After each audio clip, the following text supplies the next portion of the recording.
Okay, that should be everybody. We'll start with Andy Sixsmith at PLP.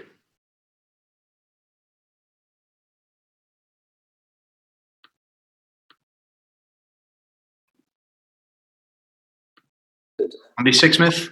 Happy days. Can you hear me now? We've got you, yeah. Excellent. I knew there'd be a trouble with technology straight away. Good to see you again, Steve. It's been a while.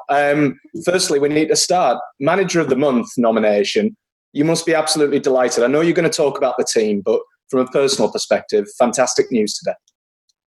Yeah, you're right. The team is what puts you in this situation. And of course, the team that I have around me as well, it's a big pat on the back to them too, to be nominated, especially in this league, is great. So fair play to the people who work for me and the team who have performed very, very well over the last month or so. So yeah, very, very pleased. We talk about the team, not one but two nominations for Newcastle United staff. Allan Saint-Maximin nominated for Player of the Month, and just reward really for what's been a superb project restart for him so far. Yeah, I mean he was just like that just before. I mean he scored at Southampton as well, just before the lockdown. I think every interview I do now seems to be after the game. The big talk, of course, is Allan. Yeah, and of course I think people enjoy watching him. And I said from day one, and if you haven't seen this kid play before, then you're going to enjoy watching him. He's certainly different. He's certainly blessed with the natural ability that most people haven't got. And his goal the other night, for example, the assist he made the other night, for Sean's goal. Yeah. I don't think there's anybody on the pitch who could beat three men in 5 yards like he did and set it up the way he did. So, look, he's still got a long, long way to go and add that finishing touch to that natural ability, what he's got.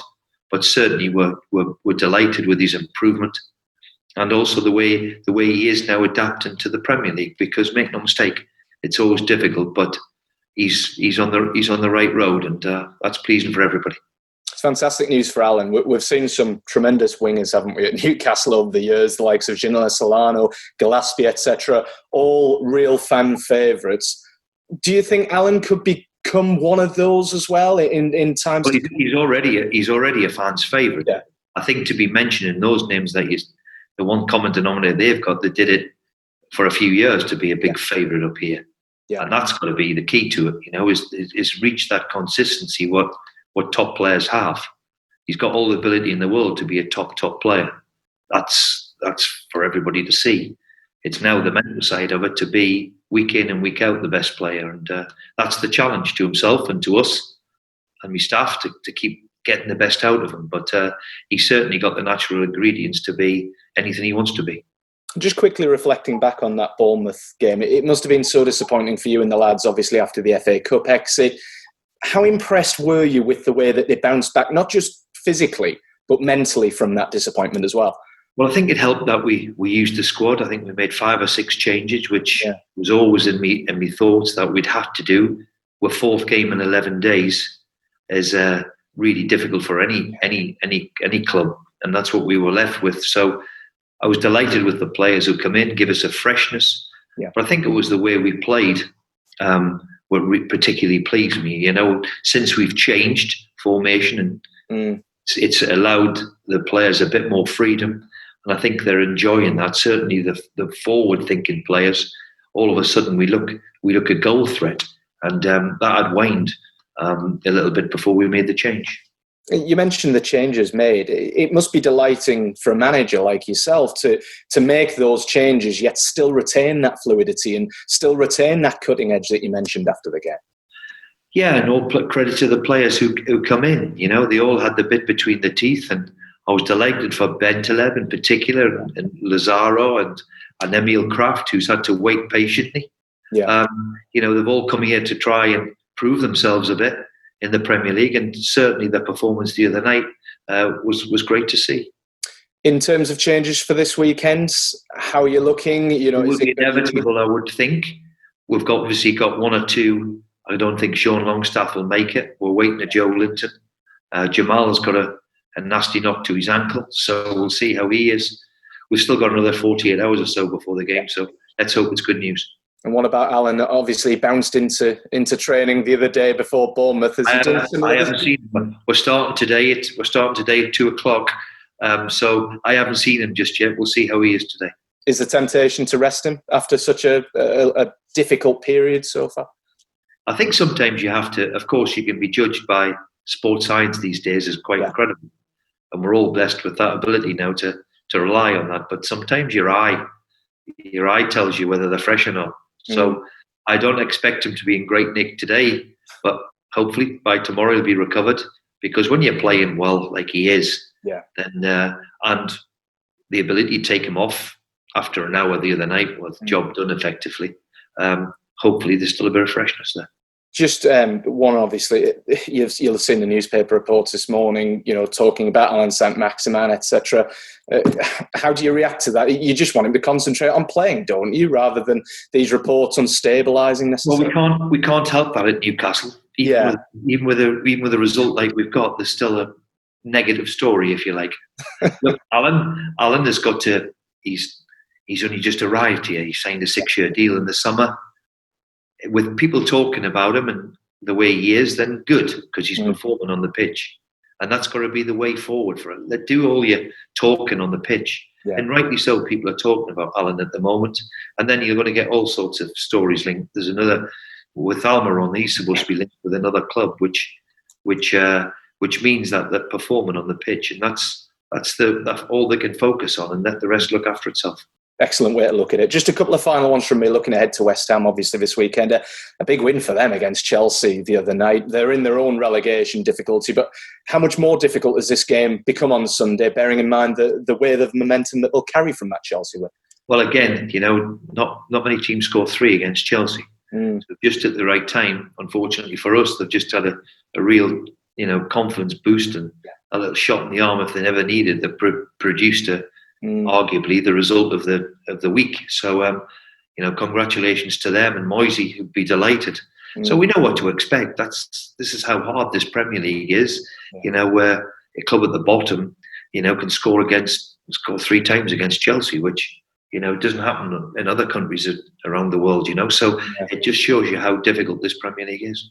How do you view their relegation battle? Do you think that they've got enough to stay up from what you've seen of them this season, or do you think it's far too close to call at the moment? Well, it's very close to call, but they've got a really top manager in Moisey who's been there, done it, wore the T-shirt, shall we say. So they've got that as a bit of an advantage. But he'll know that he'll want to back this up with another couple of positive results with 6 games to go, and especially no supporters. Then it's difficult for all them clubs at the bottom. But, they've had a great result. So we know it's going to be difficult for us, that's for sure. They always are. But we had one of our best performances down there. Let's hope we can repeat that again. Just one final one from me, just talking about the lack of supporters. Has that almost allowed the team to play with the handbrake off, necessarily, without the crowd? You know what it's like at St James's, getting on the back. Has it allowed taking the pressure off them a little bit? Even before the lockdown, our home form stacked up a little bit, and part of the beauty of playing for this club and why we're a big attraction to a lot of players is we play in front of a huge audience, and there's no disputing that we'd like that huge audience again. I think we all would. So the quicker that comes back, the better. In the meantime, we'll just all have to adapt to playing the way it is at the minute. It's still a little bit surreal, but it's the second best.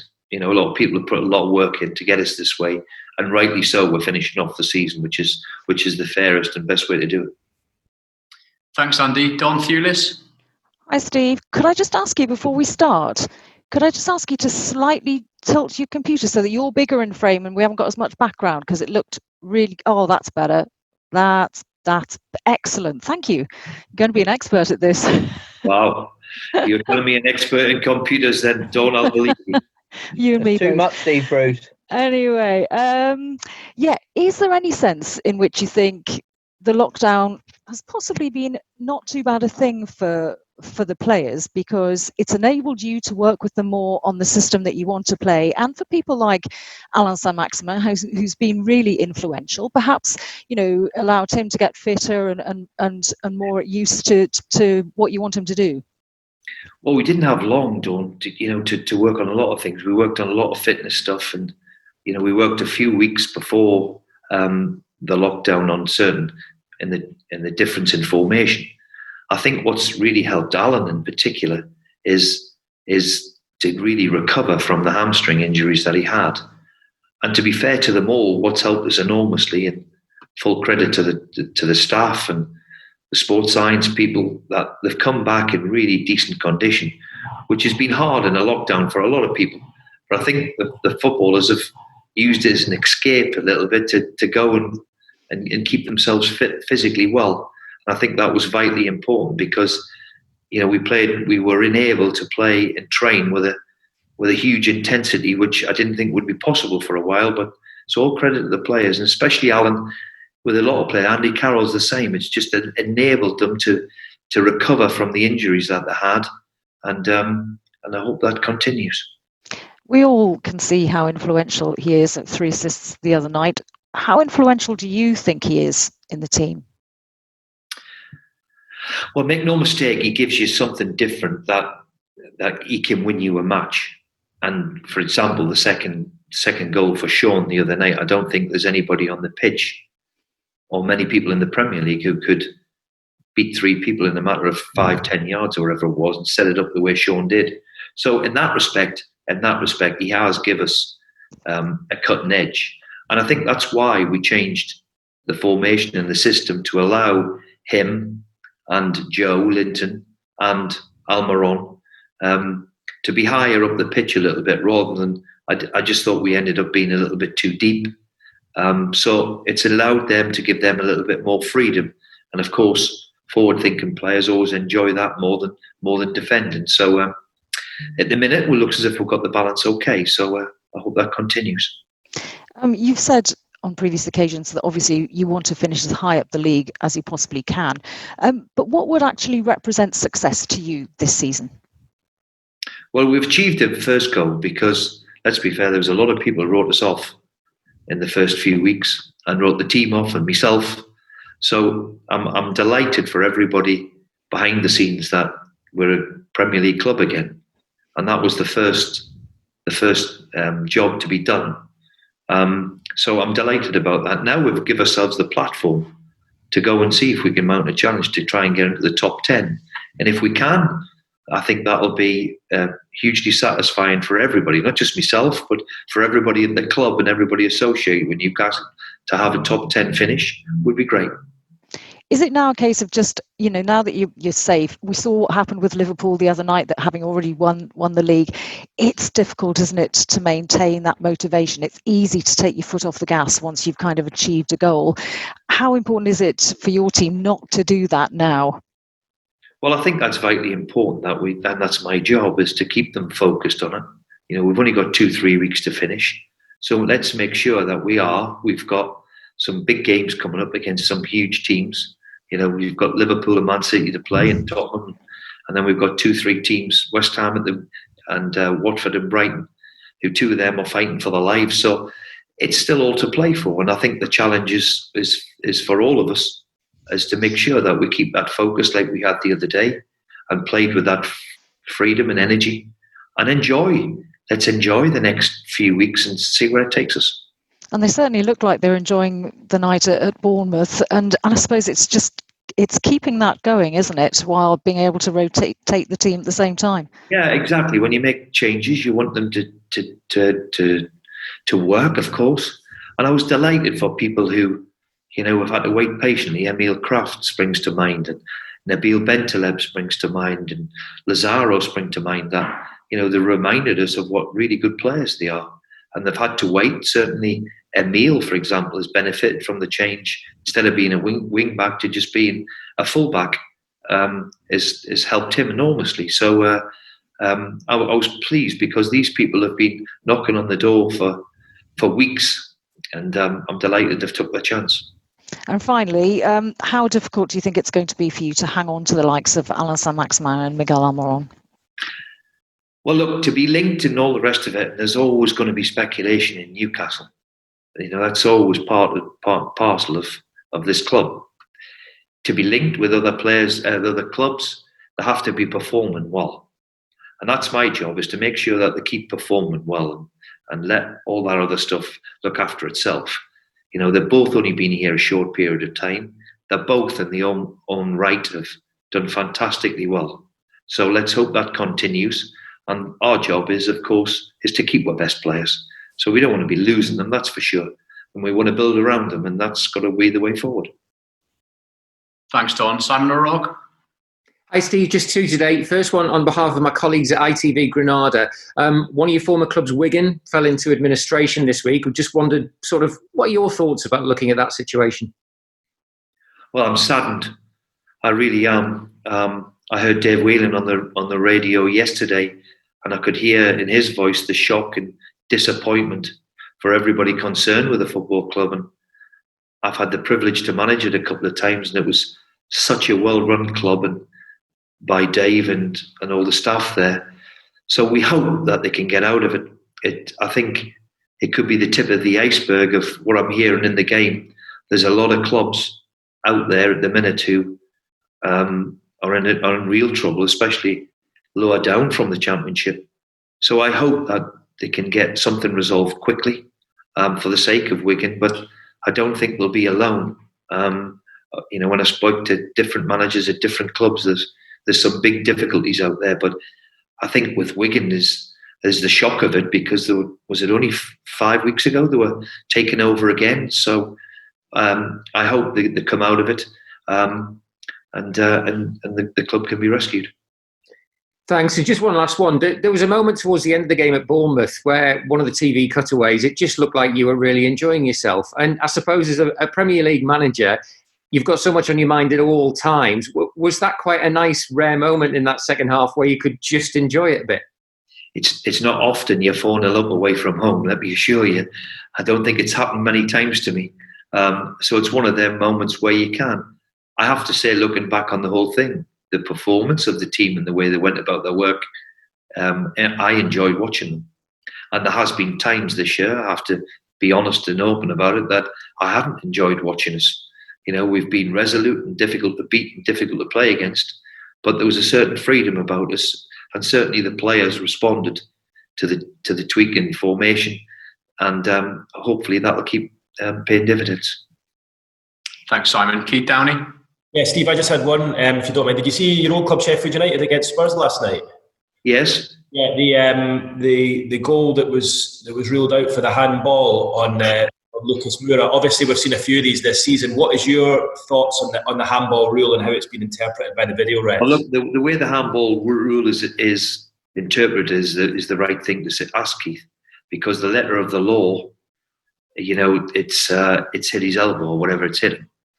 But I think we've all got to have a look at this VAR and think of anything contentious like that. It's a ridiculous rule.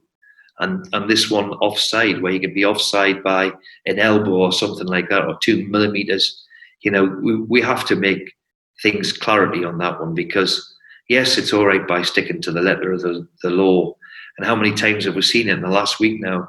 We're going to VAR and taking 2.5 minutes and 3 minutes. And if it takes that long, then for me, we shouldn't be making a decision on it. It should be clear and obvious. And that might be a bit easier, and we're way forward, rather than these ridiculous offside rules and measuring by lines and all the rest of it. And this handball one, which is another rule what baffles us all. You can't have a goal you can have a goal forward for you disallowed for handball or not deliberate, and yet you can't in your own box. So I hope we can look at them rules and change them.